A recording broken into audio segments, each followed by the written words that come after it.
Hey everybody, you're on the GeekBox YouTube channel. Today I will tell you how to update Roku Stick. Let's go. Open Settings.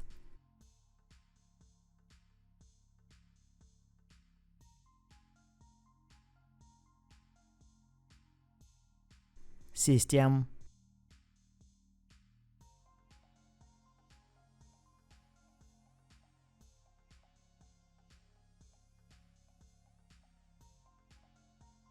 Software update.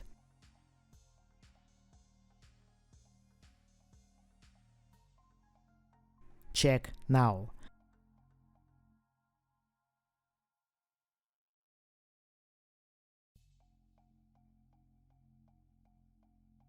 After the update, restart your device. That's it. Now you know how to update Roku Stick. Thanks for watching. Please like and subscribe to the channel. Good luck and see you soon.